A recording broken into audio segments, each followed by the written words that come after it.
Pra, parafrimi i legjislacionit është njëri aspekt që duhet të përmbyllet në negociatat deri në vitin 2027 dhe besoj që me të gjithë punën që po bëhet dhe po e shikojmë nga afër,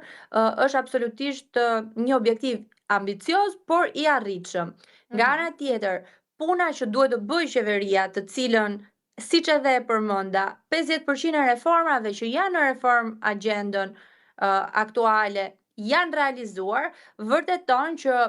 po tregohet rigorozitet në mbajtjen shumë të qartë të atyre objektivave. Ndaj, siç e thatë dhe ju, fillimi i mirë është gjysma e punës, por përditshmëria me të cilën po punohet do të sigurojë që ne ti përmbushim objektivat tona dhe mos ta lëm të